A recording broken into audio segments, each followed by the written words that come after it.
you. It's just good to see everybody.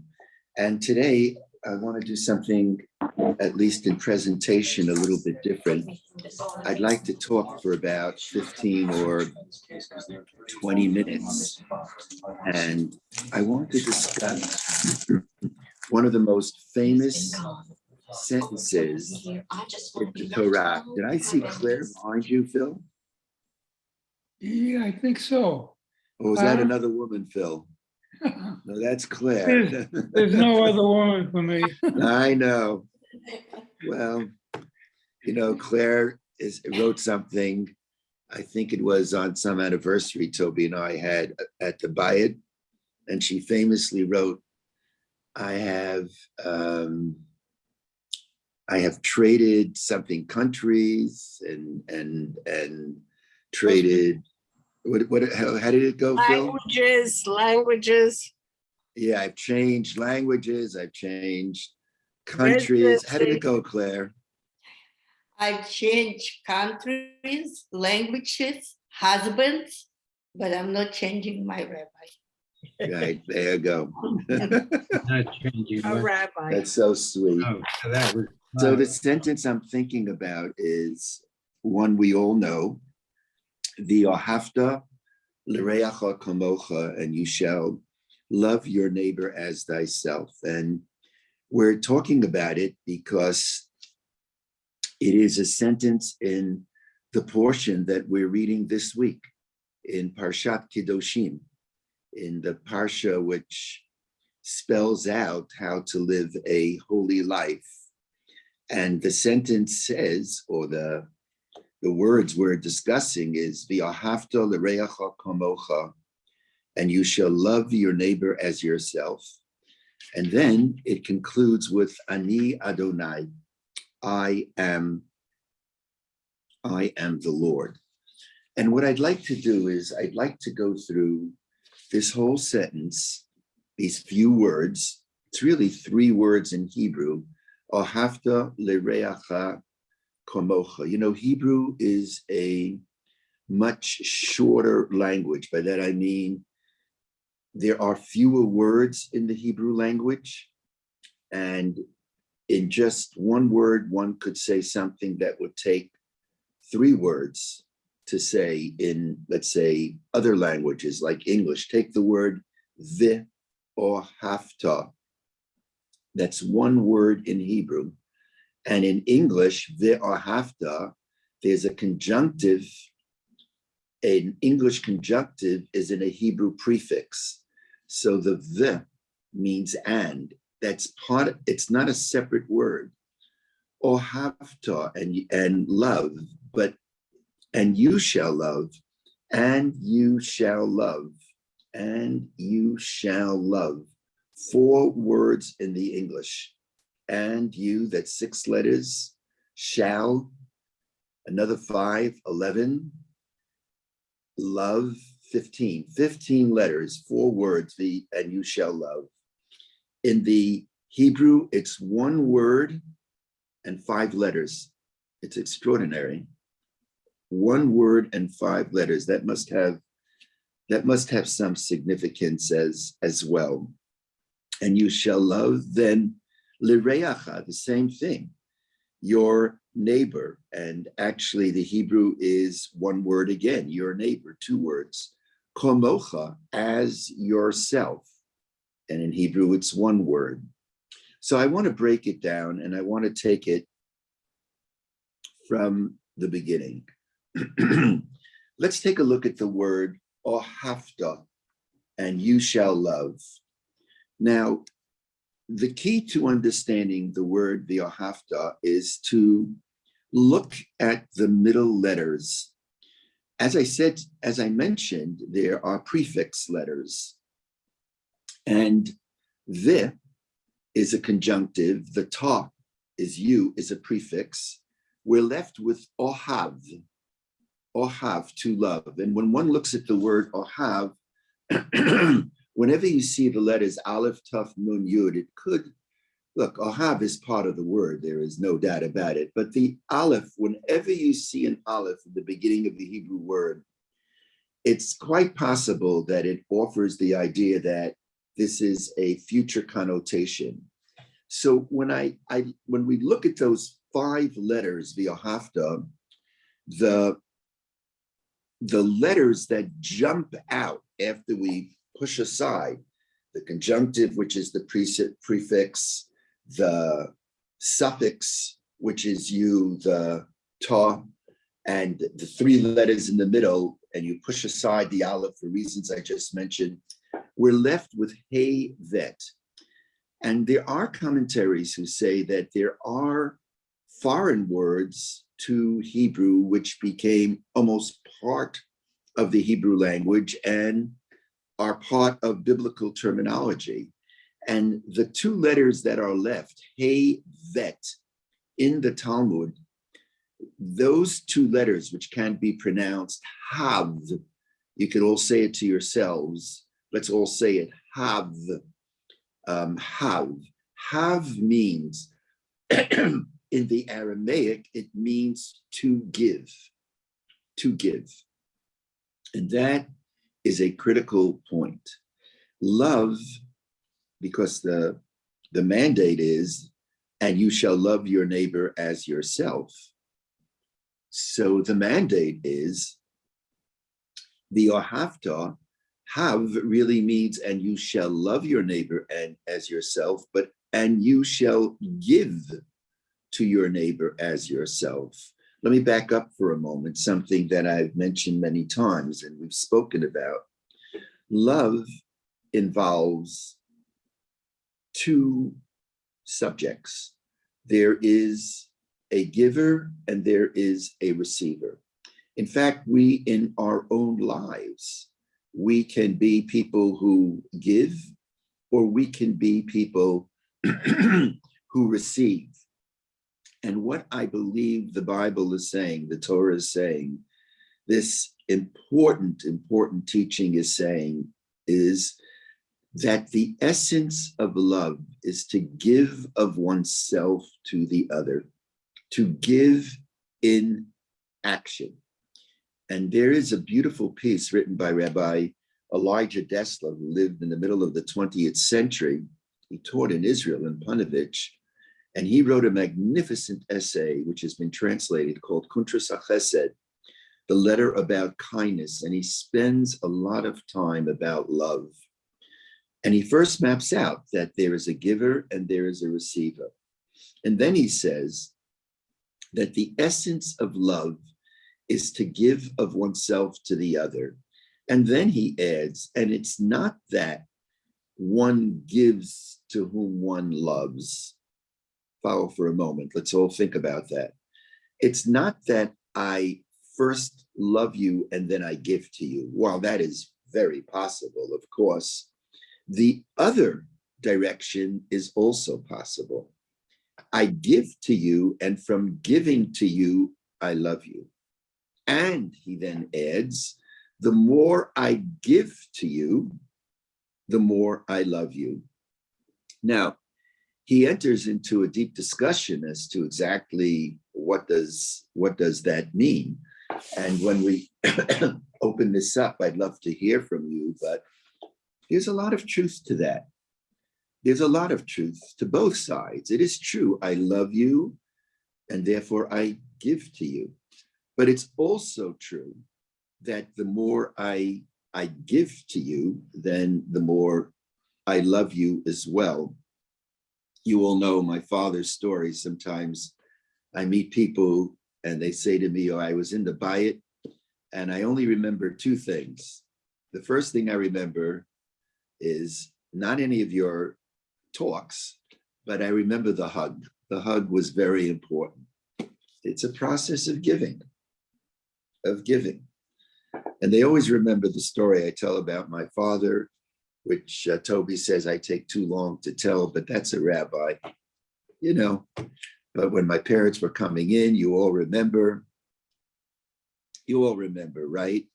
When my father called me, my mother wasn't well then, and he said, we've changed our plans and we're coming not Wednesday, but Thursday. yeah, yada, yada, yada. And we'd love for you to pick me up. And I said, Abba, I love you so much, but it's hard. It's hard for me. I'm busy. And my father said, mommy doesn't feel well. It's hard for us to get a cab. I said, Abba, you know how much I love you. You know how much I love mommy. But it's tough going. It's difficult. Then my father said, Avrumi. This is no longer Avi. This is getting serious. The name of my youth. Avrumi, you become, and my father didn't mean this. He was really very loving, but you become a hotshot rabbi and you can't pick your parents up at the airport. I said, Abba, you know how much I love you. And Mommy, you know how much I love you.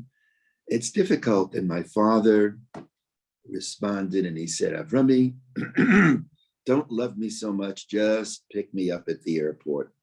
And I thank you all for sitting through that story, because I know each and every one of you know that story by heart, because I've repeated it at least once a month or something like that. But there's a lot of truth to that.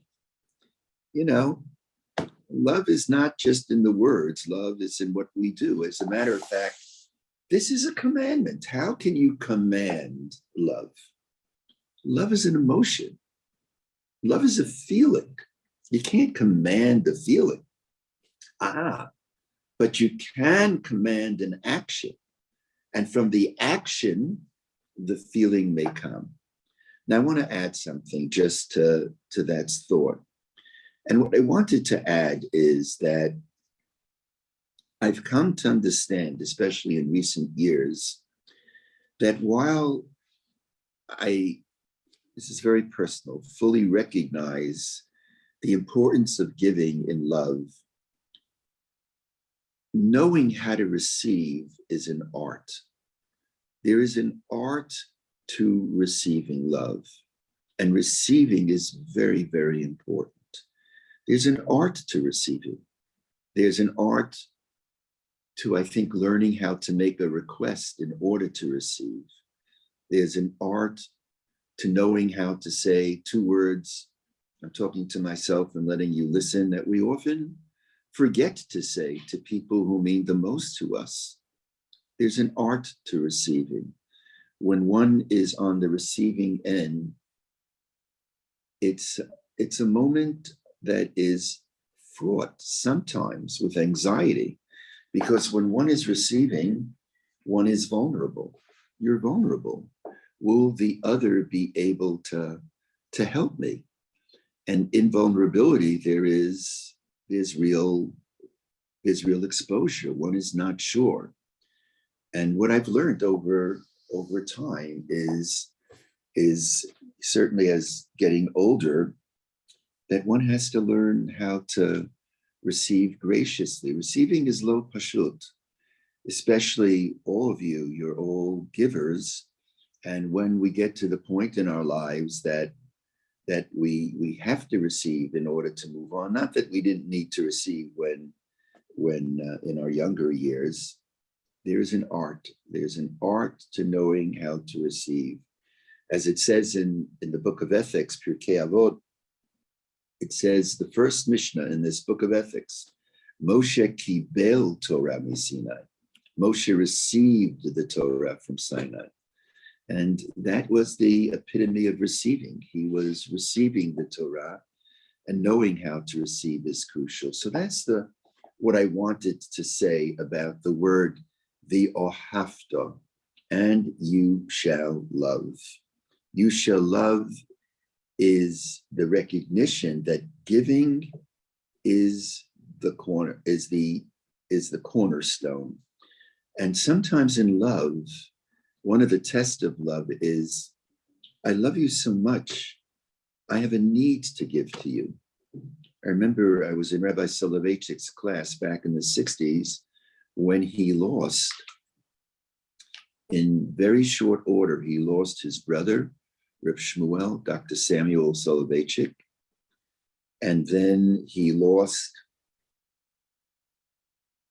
his wife. He lost his wife, Tonya Soloveitchik. He had many, many losses, one after the other. And he was out. He used to take the shuttle from Boston, where he lived and where he served as a rabbi, and he would come to Washington Heights, to Yeshiva University, where he would teach 2 days a week. And after a long time of not being there, he came back. And I heard him give a class. I'm not even sure I heard it at Yeshiva or I heard it in Moriah. He used to teach Tuesday nights Talmud. And I was so overwhelmed by him. I really loved him. I loved him as a teacher.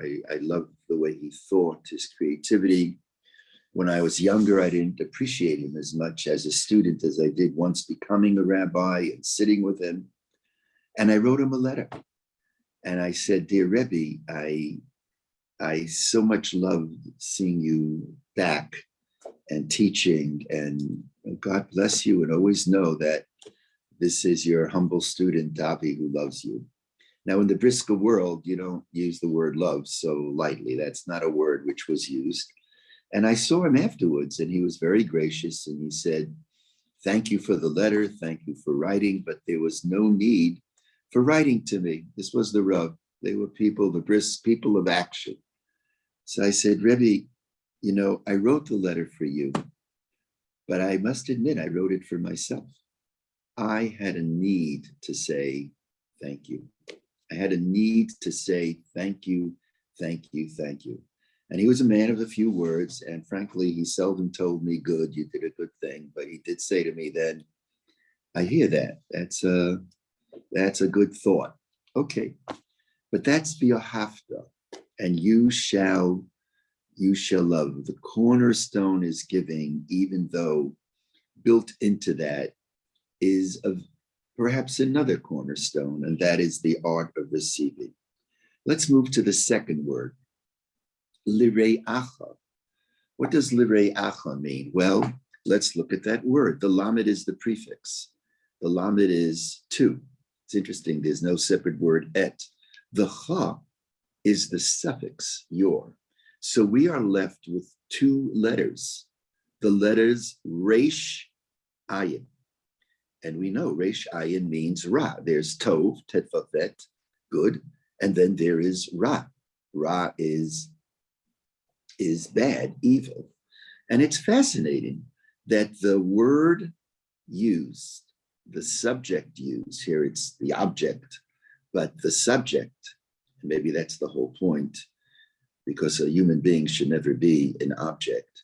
But when one looks at this letter, the two key letters is Ra. Ra means Re'a, friend.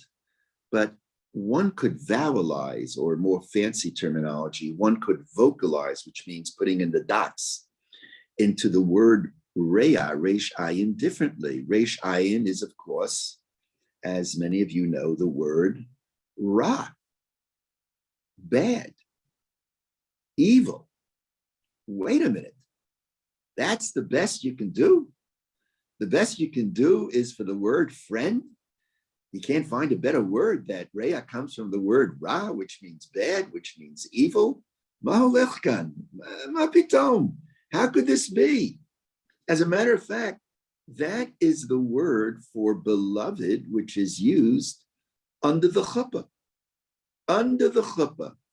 One of the 7 blessings is Sameach Tisamach Re'im Ho'ahuvim. There's that word, Re'im. Happy, be happy, beloved ones. Lire'acha.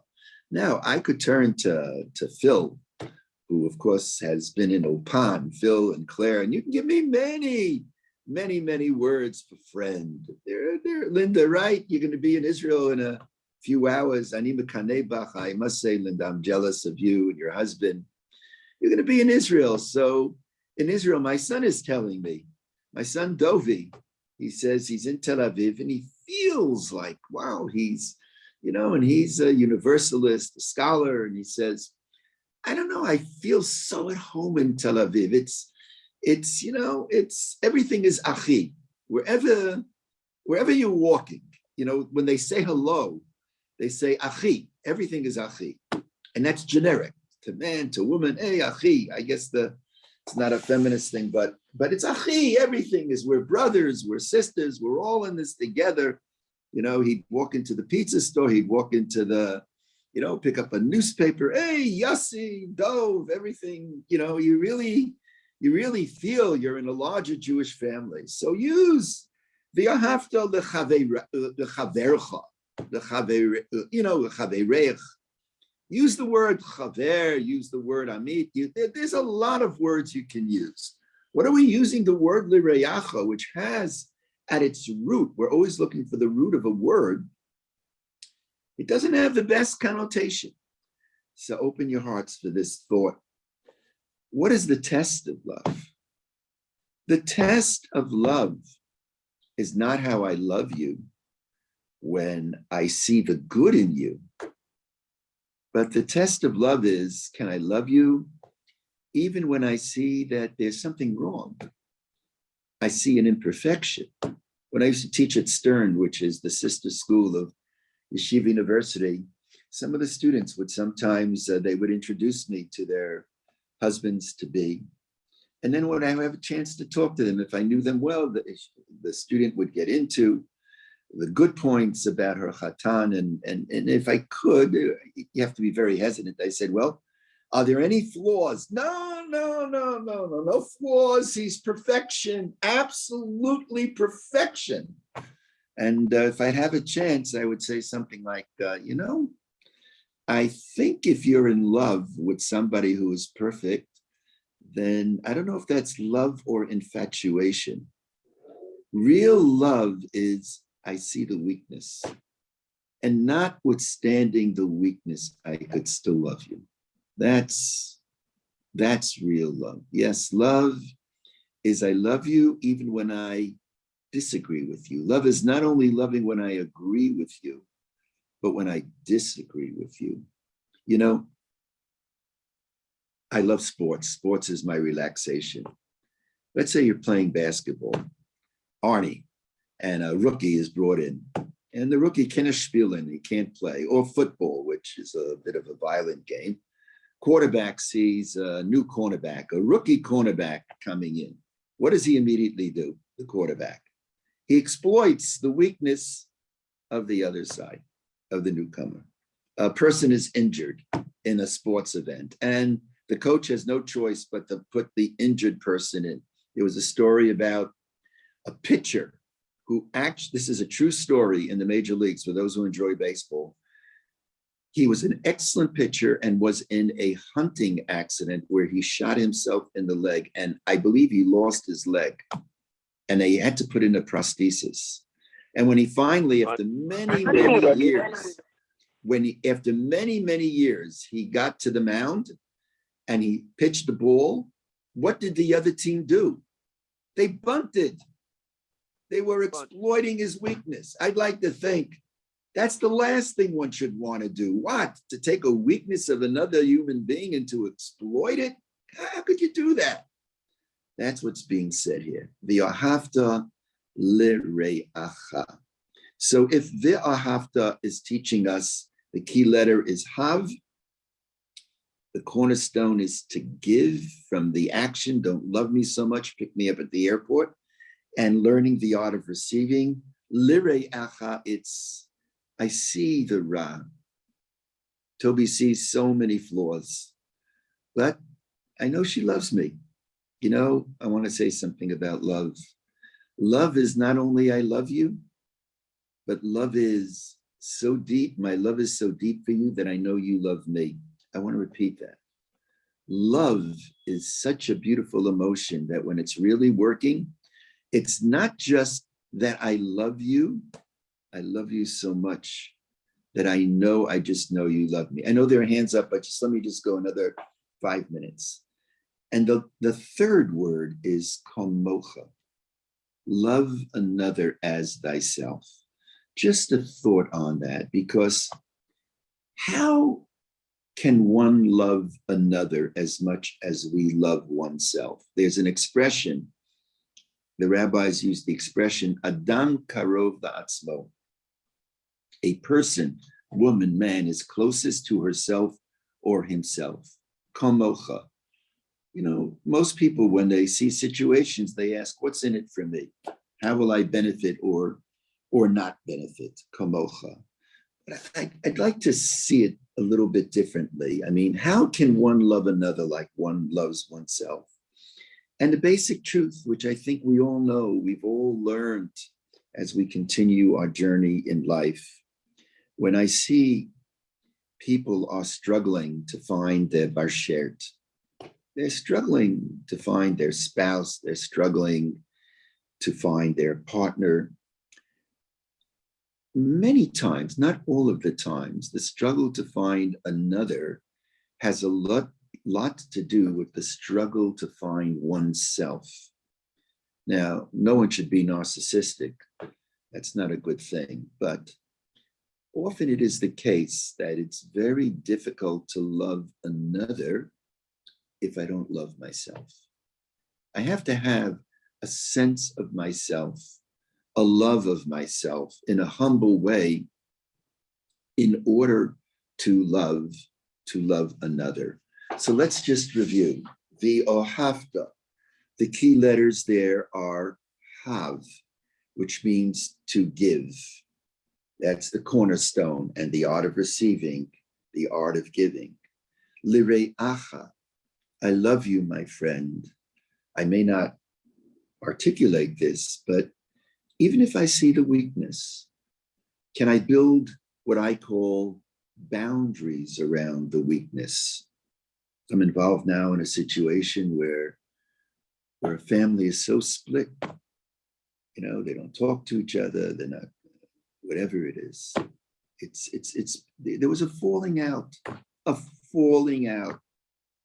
You know, a mother said to her daughter-in-law, you know, maybe you should lose some weight. Wow. Okay, that's not the thing to say. I don't advise it. That's not the thing to say. But it was said, can I build a fence around that and not enter back into that moment, but see, you know, when I love the Torah, as I get older, I can be more honest than ever. Are there pieces of the Torah that I don't like? The answer is yes. There are laws I don't like.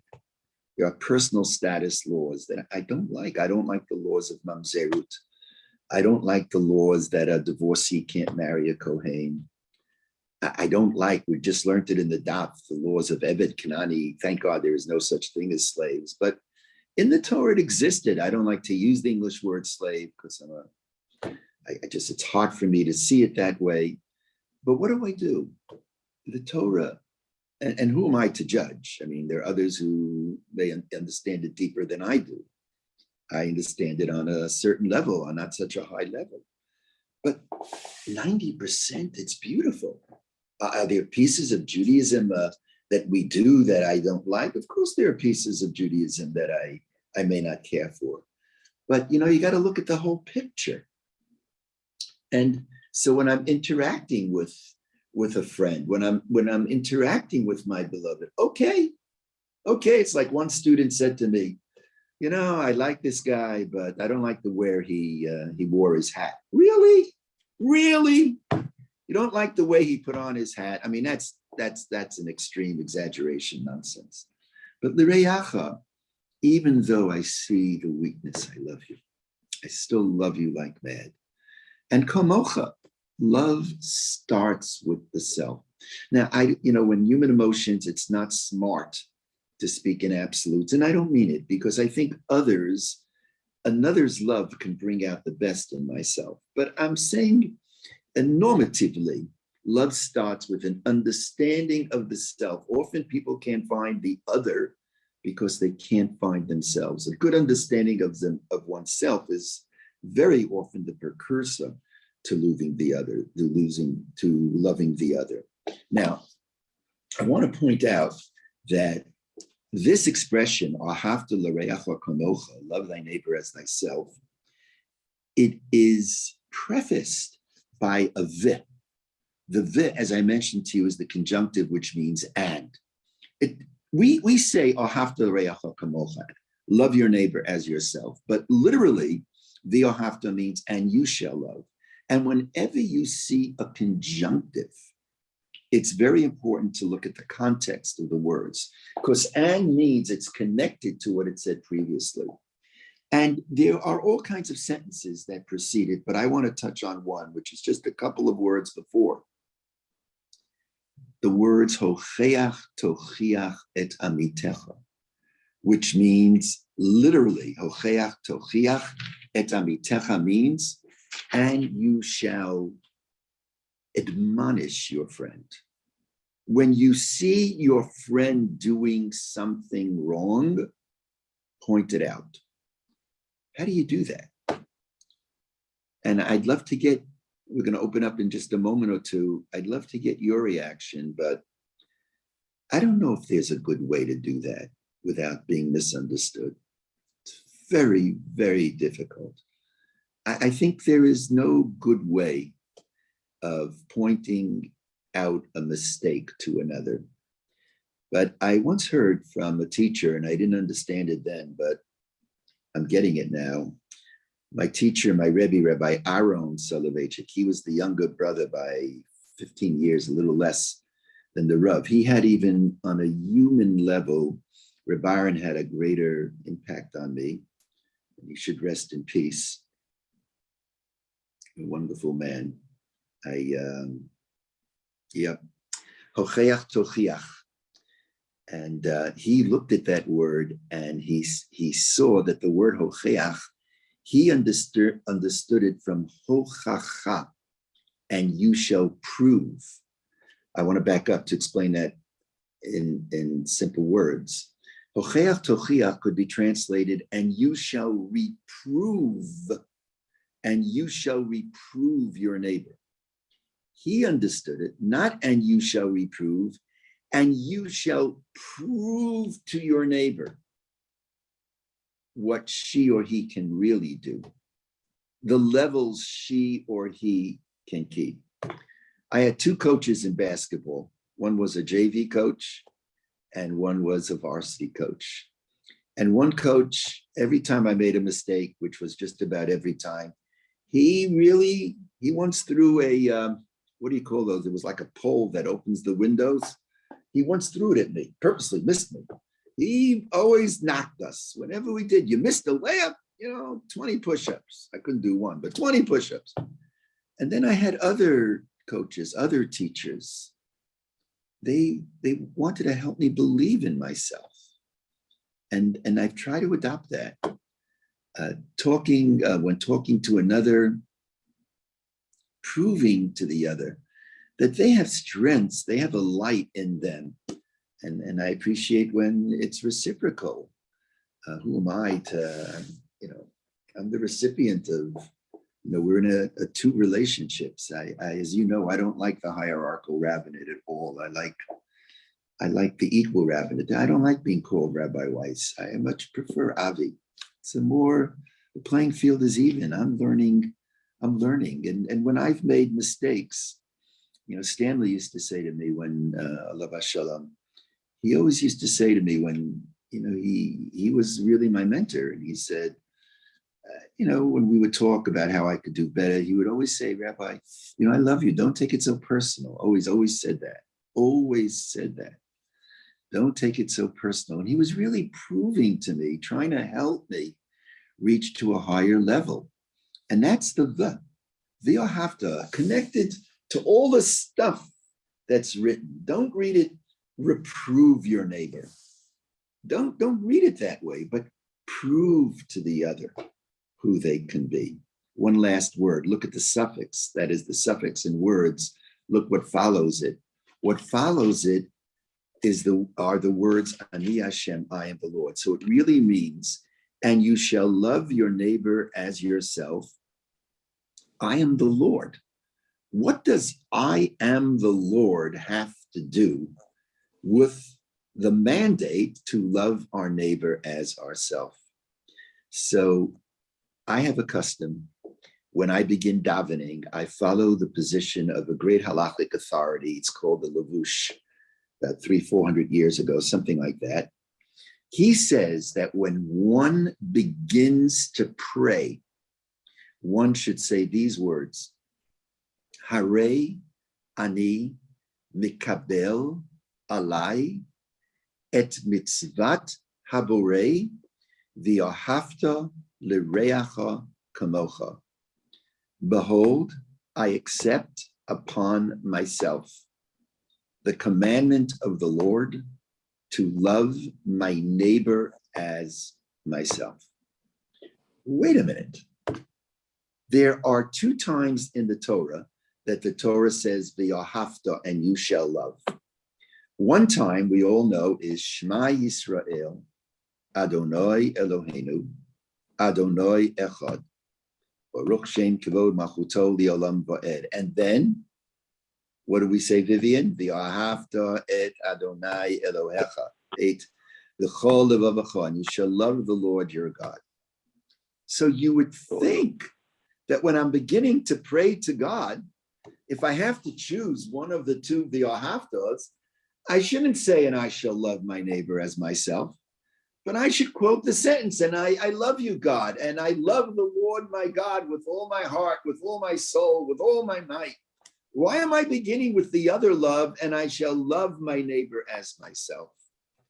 So for your consideration, what do I wish my children with? Thank God. What do I wish them with?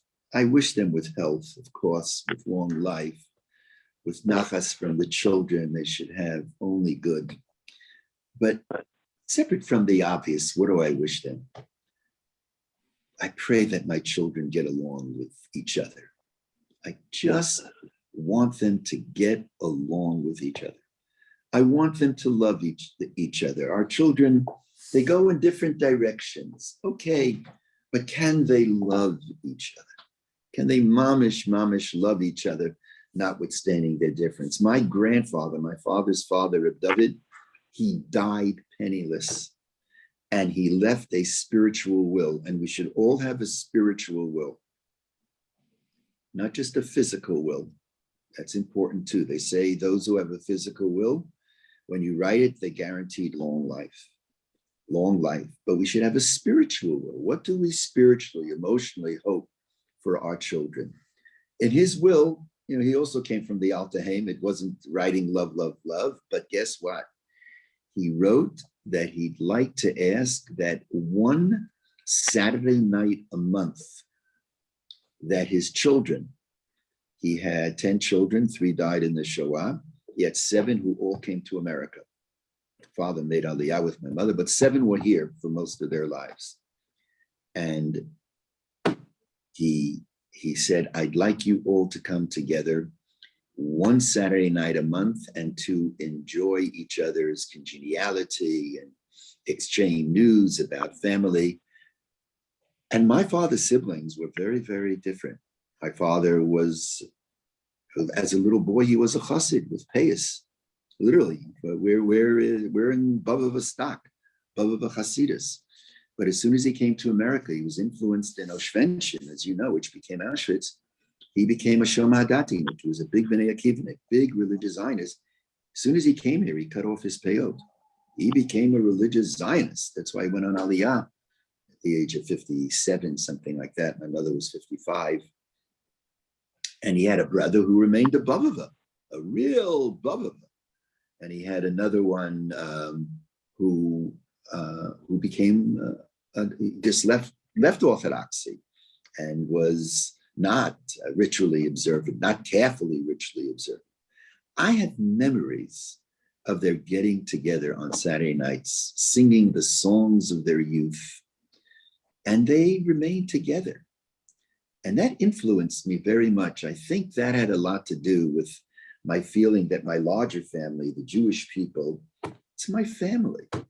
When you come in, I don't care what you're wearing. I once went to a synagogue a few times. I walk up to get an aliyah, they put a hat on me, they put a jacket. I couldn't care what you're wearing. In fact, I don't even notice. Woman, man, I don't care, truly. I wouldn't care. I know many of you will disagree. I couldn't care less if you came into shul, maybe not with a bathing suit, but a shorts. Who cares? We're brothers, we're sisters. That's what this is all about. And I've told my children that one of the best ways you can show that you love me, you love us, is by loving each other, by loving each other. And so when we come into synagogue and we say, I accept upon myself the commandment to love my neighbor as myself, I would argue that that is the best way we're saying in God, I love you. I love you. And so after the commandment, love your neighbor as yourself, it says, I am the Lord. I am the Lord. That's the way you can show love for me, is by loving each other. It's powerful, powerful thought. I have a profound belief in God, but I've had friends, rabbis, Rabbi Schulweiss. He used to talk, and he wrote a book called The Predicate God. He had problems understanding God above. Still, this is a rabbi, but he always used to say, I believe in the predicate God. I believe in the characteristics of God. That God teaches kindness. Mahu rachum afatarach. Mahu chanun afatachanu. That when we do the merciful thing, the kind thing, what are we doing?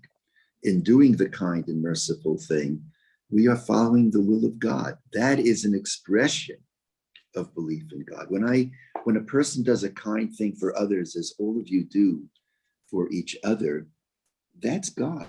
That's God working through the human being. Doesn't take away from God being above, even for the people who believe in God, but it's a powerful, powerful, powerful thought. And so with that, here we have taken, we have a student, wonderful, Adam Cohen. Every week he does he does a 90-second Dvar Torah. 90 seconds. I said to him yesterday, Adam, it takes me 90 seconds to clear my throat. 90 seconds, you're going to give a Dvar Torah? But here we have 3 words. And, I probably have been speaking for more than the 10, 15 minutes I told you, but it's so beautiful. Each of these words has so much meaning. And friends, I close before hearing you with a blessing. The world is beautiful. It's a beautiful world that God created. If only we would maintain its beauty and help it become more beautiful. When we look out and see there was another terrorist attack in Israel this past Friday night in Ariel, a security guard, somebody stops, walks out and points a gun at his girlfriend they were soon to marry, and he jumps in front of his girlfriend and he was killed. It's what is that? What is that? What is that what we're seeing in Ukraine? There are survivors who called me and said they're having flashbacks. It's nowhere near the level of the Shoah, but I could see that it's, what did Proust say? It's Proust say? It's echoes, remembrances of things past. I just want to bless each other that, we start with step 1, as all of you have taught me, and we should really focus on V'ahavta l'reacha kamocha. The best way to love God is to love the other, giving the benefit of the doubt and all of that as we love ourselves. So with that, I want to stop, and I want to ask Shuli if Shuli can help me out by calling people. We have about 10 minutes. I'm gonna make a list that I'm gonna write at the same time to the rabbi, which is why this is taking me a second. Okay, Tova, then Linda, then Arnie, then Estelle. I think, Stuart, did you want to say something? Yeah, I just wanted to say that I was reading all the Kedoshim, the Torah and the Haftorah, and I find it very interesting. And I want about especially since when I was a kid, I had to go every afternoon after school. I said it's the easiest Haftorah there is. But the rabbi said you got to sing it now. Am I Eddie Fisher? You got to sing. I go every day for a year to sing it. It only takes 5 minutes to say. The singing is a little different. And I said, somebody came to my house yesterday, but I sang it, and it was pretty good. I sang it on my 50th anniversary. Yeah. So. Thank you. Thank you, Okay, Stuart. so we have Tova, Linda, Arnie, Estelle, Bert, and Rita. Oh, and Vivian, and Ted. And Jessica. And Ted. And Jessica. Got you. And Jessica. And Jessica. Okay. Oh, we got a lot today. Okay, let's start with Tova. Oh, you're muted. You're muted, Tova. Okay. There you are. First, I'd like to start with something that you started out with, saying it shouldn't be Yom HaAtzmaut, but it should be Chag HaAtzmaut. And I have to disagree, because this was not a long-term event. It was this day that made Palestinian Jews Israeli Jews. It's like Yom HaKippur. It's not like Pesach, which is a long-term event, or anything else, which is an event and it takes time. That was the day when we had a Jewish homeland. Thank you, Tova. And then of course I'd like to, comment on V'ahavta Re'acha Kamocha. The Ahavta also has the hay, which for us is the symbol of God. And Re'acha is, Re'im Ahuvim, that was under the chuppah. After the chuppah, they are spouses. They are married. And what God did is he took this one human that he created and made an Ezer Kenegdo out of this one, and he made two people who are really one. And giving is what creates connection. Just as when we give to Ukraine relief, that connects us to the Ukrainian people. If we didn't give, if we didn't pray for them, if we didn't supply them, we would have no connection to them. Yes. Thank you so much. And it's the same thing with a spouse, with a friend. And Ra, yes, it's for better or worse. Ra is a part of that union. Yeah, thank you. As usual, Tova, thank you so much. And as usual, you made me think. Linda Schreck is next. Okay, you were talking about not only giving love, but accepting love from others. And I just want to say, I think accepting love sometimes is surrendering part of your ego, because you're accepting help from somebody else. For maybe something you can't do for yourself anymore. I know sometimes my kids do something for me now that I used to do for them years ago, or shop, or take me somewhere. And it's very difficult when you're used to doing for yourselves, my husband and I, and you're independent. And it's sometimes, my daughter or my son will say, we want to do for you, you did it for us. Why can't we do it for you? And it's hard. It's like letting go of part of your ego to accept love. Linda, I'm just jotting that down. Because I love that framing. Because it is very difficult to say, yes, it's difficult for me to do this now. You're going to do it for me. You have certain self-esteem, and you just sort of have to temper it down a little bit. Oh, I so appreciate that. It teaches a little humility. Little bit, yeah. That's part of the accepting the love, yeah. No, I appreciate that, really. Thank you, Linda. Well, surrendering your egos, your self-esteem a bit, yeah. Not totally, but a little bit. A little bit, but so I guess it has a lot to do with the way whoever is giving to us, Linda, gives. And there's a way of giving wrongfully, and there's a way of giving graciously that. But it's also accepting graciously. Yes, yes. In the beginning, especially during COVID, my daughter was bringing groceries all the time. And it was very hard to say, yes, you're going to the store, please bring whatever. It was really beautiful. Thank you so much. And Tova's comment, I got to get down to. So I use this in future talks, to believe me. in your name. So Tova, I have you now. I have to really think about what you said about Yom as usual. Okay. Arnie is next. So you made me think, Avi, that as humans, we have words and we have actions as our tools. But there are three important things that, in terms of the feelings, which are also very human, take us beyond words and actions to feelings that are, I mean, the three things are music, love, and God.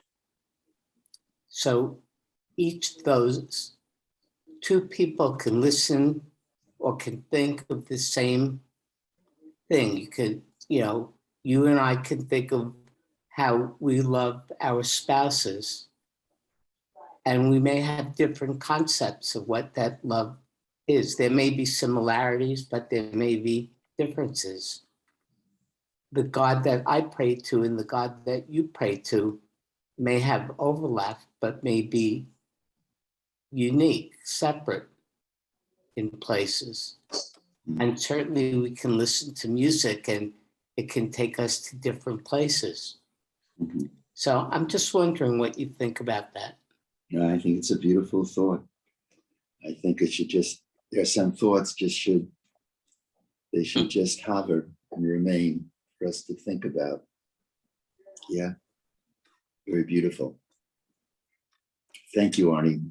Should be well. How are you, Arnie? How are you feeling, Arnie? It's a bumpy road back, but I'm making my way little by little, The weather is better, so I hope, yeah. Good. I'll talk to you offline. Okay, let's do that. Try to do that. All I have is one question, Avi. Yes, Estelle. What, or is there a difference between loving someone and being in love? Is there a difference? Because I've heard that it is I've heard from different people in different aspects that it has a different meaning.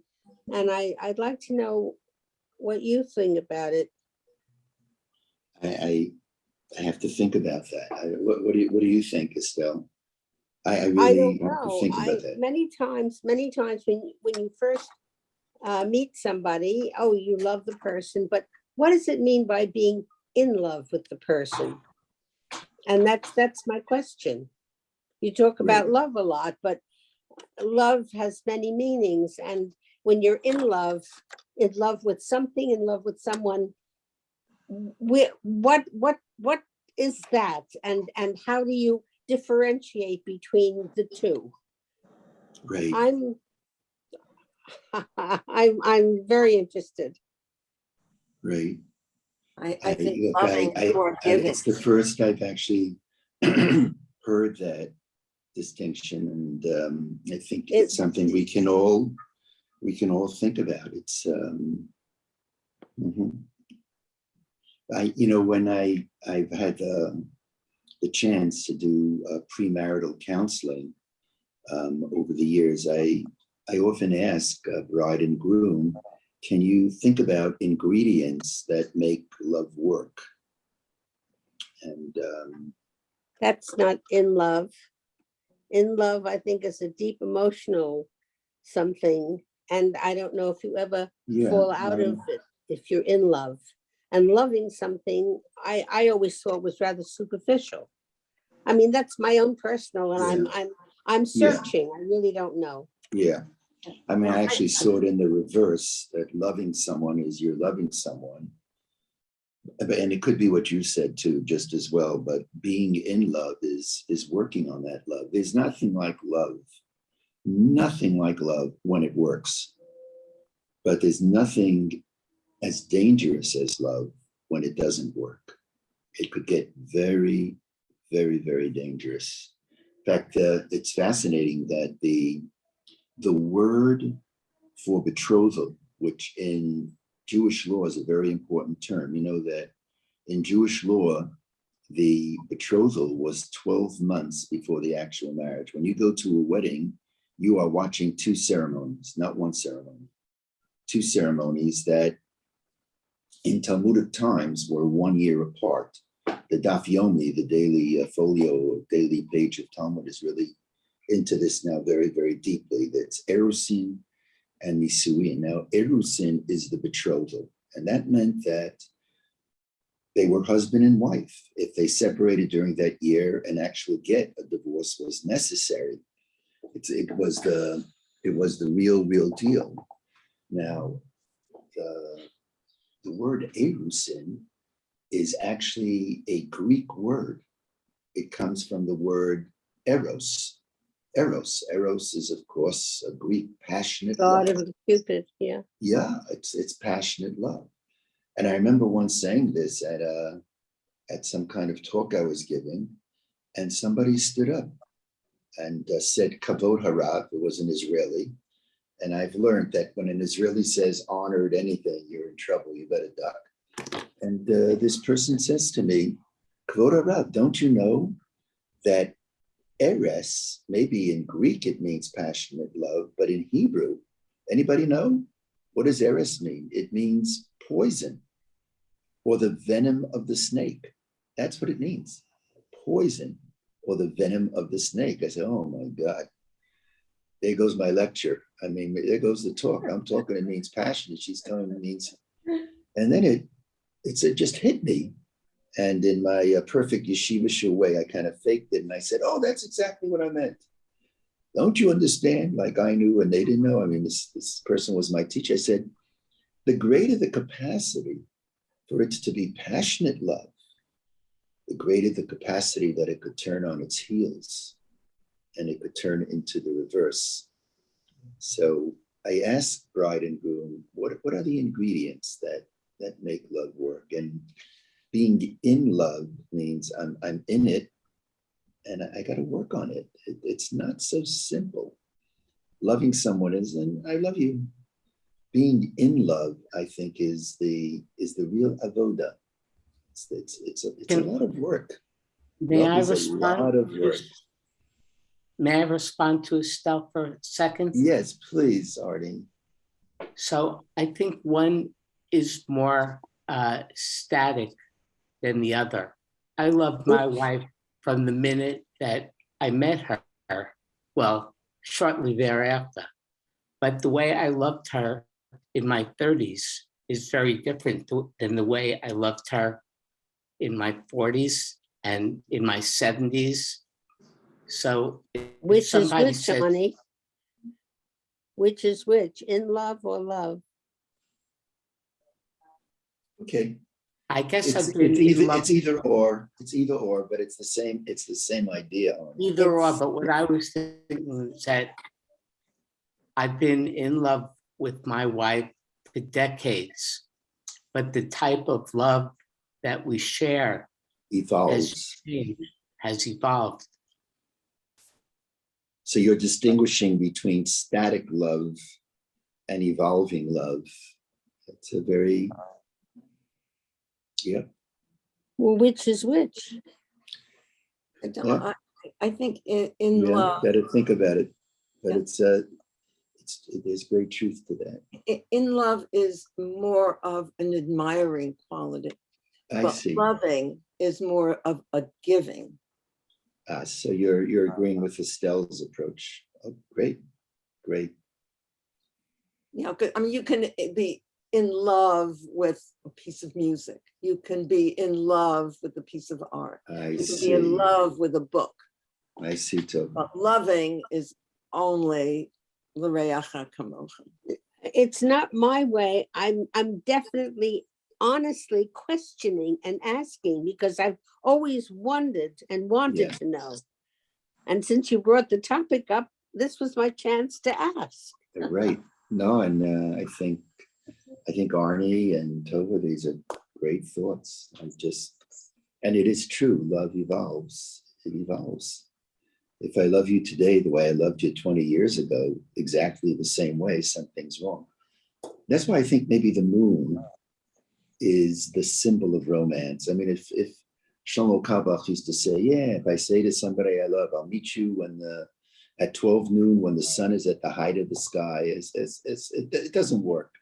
But if I meet you when the moon is at its full bloom, that's another story. And why is it so? Because the sun is a sphere, which is always a sphere.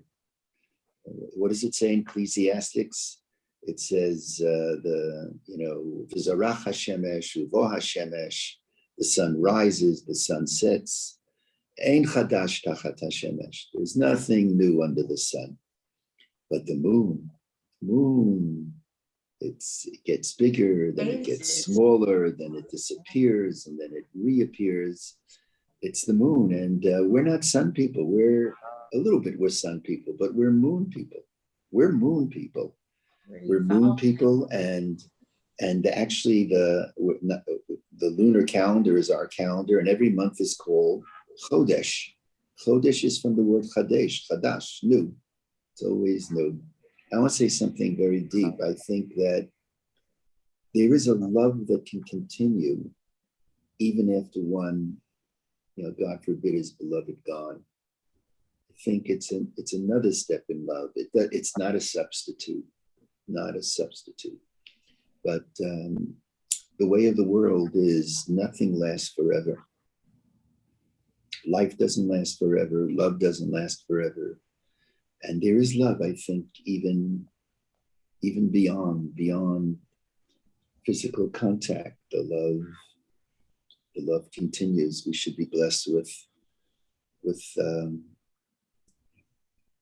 and love. We're talking not only about spousal love. We're talking about love of a friend, love of a child, love of a parent, love of a grandchild. They're all, one more word that I'm thinking on Friday nights, the blessing that we give our children, parents give to children, is actually the blessing that Jacob gave to his grandchildren.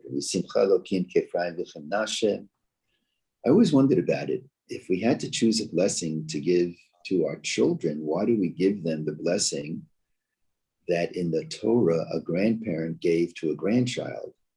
And I'm just wondering whether on Friday night as parents, we say to our children, just for a few minutes, I want to love you the way a grandparent loves you. It's a different love. It's a different kind of love. That's the power of love. That's why I'm smiling, because it's nice to talk about love. Love makes the world go round. It's nothing like it when it works, nothing like it. Anyone else? Shuli? Yeah, Shuli's on. so Bert's hand was up, but I don't see him on right now. Bert, are you here? Okay. Oh, now I see you. And Bert, are you able? Jessica wanted to We say have something, Bert, and Rita, Vivian, Ted, and Jessica. okay. Two things. We have to end pretty soon, but okay. Yeah. Yes. Okay. Is that Ani Hashem, just as God loves us, notwithstanding all of our flaws, we are supposed to imitate HaKadosh Baruch Hu, imitate Yodei, and we should love each other with notwithstanding all of our perceived flaws of each other.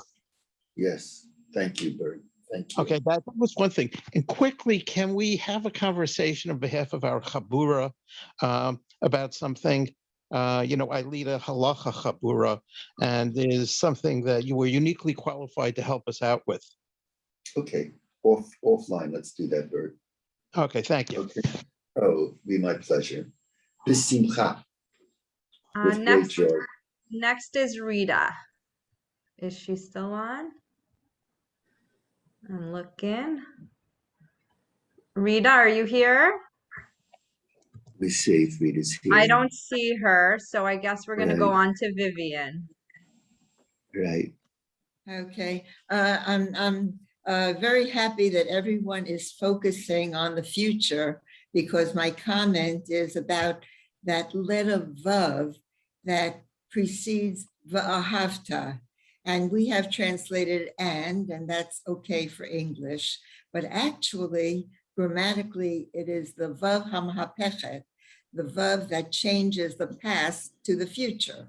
And it's quite appropriate here because the love that evolves or the love that changes, it's constantly in the future and it's not in the past. So that Rhea, who may have been Ra in the past, in the future may be good. And you have to look at that person. You have to be positive and you have to expect that the future will be better than the past. And this is all the focus that in I love our that. COVID Vivian, situation, I love whatever, that. you What a just go beautiful thought. future. What a We beautiful can't thought. change, Yeah, we that's a can't beautiful change the thought. past. We can only Yeah. change the future. That's a beautiful thought. Because we often think about the memories of the loving past, and it is a Vav Hamapechet. And because Ahavta would be in the past, Viv Yeah, turns it. yeah. Thank you The very vav much, change Viv. it to the future. Viv is coming to this with whole background and dealing with interpersonal counseling and relationships. So thank you, Vivian. We have Ted and Jessica next. Natalie, I also see your hand, but I'm not sure we're going to be able to get to you with the time. But let's let Ted and Jessica go, and then it would be Natalie. Ted, you're muted. Ted, you're muted. We can't hear you. Is Bev near you to unmute you? Okay, Okay, so we'll skip you for now and we'll come back. Jessica. Of course I am. I'm always here for you whenever you need me. Jessica? I don't hear you either, Jessica. Jessica, are you on? Hello? Yes, now we hear Rabbi? you. Okay. V'ahavta l'reacha kamocha. We are being asked to treat other people the way we want to be treated. We cannot love anybody the way we love ourselves. And secondly, it just occurred to me, v'ahavta l'reacha, don't forget, he is kamocha. He has the good and the bad, just like you. That's very beautiful. That just occurred to me. Yeah, and just as what that triggers, Jessica, thank you, Yiska. What that triggers is just as we love the other and we ought love the other, real love is giving the benefit of the doubt, notwithstanding the imperfections. We should be kind to ourselves. And it's often the case that there are many people who don't love themselves and they're harsh on themselves. And I think part of this also is that when we love ourselves, we should do so with giving the benefit of the doubt to ourselves as well, staying humble, of course, but a lot to think about. Natalie, did you want to say something? Natalie, quick. And Yes, then I we'll did. go back to What I Ted love- after Natalie.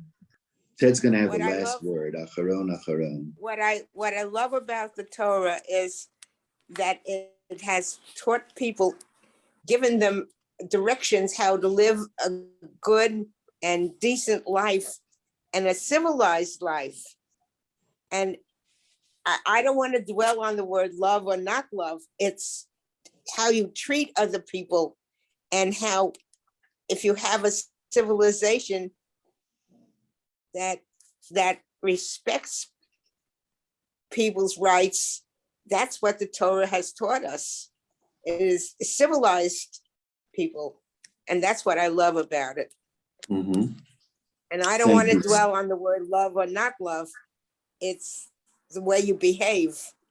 Yes, absolutely. Thank you, Natalie. And now Ted, dear Ted. So I think Ted went to go get Bev because he didn't know how to unmute. So, I see Bev. Bev, can you unmute so that Ted can have the last word? Here she comes. Is Ezra on, Shuli? Yes, but I told him that Ted is having the last word. Okay. Bev, are you able to unmute? I'm just watching, Rabbi. There we go. Okay, I have to get Ted. He's talking to Israel. Just 1 minute. Okay. Ted, In that same, Ted, they're holding up the class for you. we're all family. We're all family here. So Ezra, okay, Ezra, do you want to say a word about the Ahavta L'Reacha Kamocha? Okay.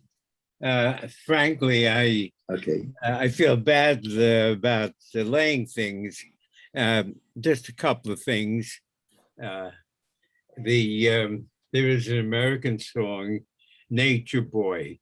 Don't worry, I'm not going to sing it. I'd love for you to sing point- it, Ted. The point he makes that's made in that song is the greatest thing this nature boy ever learned was just to love and be loved in return. I think that that's not necessarily true. I think in terms of what's more noble, let's put it that way, is to love even if you're not loved in return. That's one thing. I think with regard to Selma's comment, I believe that the difference between love and being in love is that being in love has a romantic uh, notion to it, while love by itself can take many forms. And finally, my last point is, and this is to contradict the Torah, and meaning that there are people who commit suicide in an amazing amount of numbers. Now, how can you reconcile that with loving your neighbor as you love yourself? If you commit suicide, obviously you hate yourself. Yes, that's what a way to end. That's a deep. I remember when I first came across the idea of the death wish, I couldn't comprehend it. The world is so beautiful, and yet you're right, Ted. That's why one of the most important mitzvot in the Torah is God says, "I place before you life and death. Choose life." If it has to say that, it means that there are people who choose death. And for Linda, did you? I can't read all messages, but did you suggest reading The Philosopher? Did someone type just that it would be good to read a particular? No, okay. I think it was Lance Lance. Cohen, I think. I think it was Lance Cohen. Lance, I don't know if Lance is on. It's been wonderful, but Ezra, do you want to say a word about love thy neighbor as thyself? So I don't have a specific interpretation in mind. Just it's such a wonderful privilege to listen to everybody else's yeah, listen to it everybody really else's is. thoughts and reflections. I guess one of the things I've been thinking about recently is like the way we distance ourselves from love. Like we're afraid of love, and so the place where I see this most is sometimes I'll be writing somebody a text message, and I will say sending love. And, even though I'm talking directly to somebody else, so let's say I'm texting Ravavi and I say, Ravavi, I hear you're having a day, sending love. And so like, why am I sending love? What I really want to say at that moment is, I love you. And so like, I think there's like a certain kind of intimacy that comes with love that we're very afraid of, because it brings responsibility, and it carries with it as kind of vulnerability. And so I think the demands of Ahavta L'Reacha Kamocha is asking us to do something really challenging. It's making ourselves really vulnerable, to be open to being able to say to any person, I love you. And that's hard. That's hard. I do feel that way, and it's hard to say, right? So instead, I couch it. Oh, I really like you, or I respect you, or I'll send you my love. But maybe what I really want to say is, there's a part of me deep down in my soul that loves a part of you deep down in your soul, and everything else is details or externalities. So I don't know, that's a way I've been thinking about love recently. What a beautiful way to Beautiful. bring this to a close, Ezra. And Ezra is a very young man. But he you really are the Rebbe of all of this. Your depth of understanding emotions and feelings, Ezra, for many, many, many, many more, many decades to come, Ezra. Thanks for that. Sweet. And Ezra, I love you. I love you too, Avavi. I Rabbi, just love you all. Yes. in the chat, somebody mentioned two philosophers. So Yes. you could check the chat to see who they are. Oh, who are they? You know? Lance. Who did he mention? Here I am. Lance, first of all, Any I questions? have regards to you from somebody whose name I forget, but I met him in Woodmere at a lecture I gave. I saw the So, lecture. I Regards. was there. I Oh. was there. But you probably didn't know I was there. You It was were there? great, by the way. Absolutely great. And you talked about the Yeah, I gave the Holocaust, talk on Shabbat. So, Holocaust Seder, right? yeah, a little bit, much. And how you right, and how you can perpetuate the Holocaust through ritual. Yeah. That's the key, right? Yeah. And I thought that was a brilliant idea. Mhm. I haven't seen the Seder though. Well, you can, I think it's online, Ezra, isn't it? Oh, really? You can see our Seder from this year. Oh, where is it in your website? I'm gonna find. I think it was recorded. I don't know if we uploaded it to YouTube yet, but should we Oh, put it okay, on? great. We are cutting into Ezra's class, so I don't think. We're only trying to understand the apocalyptic future of Daniel. So Oh, I see. I don't want to miss this. Yeah.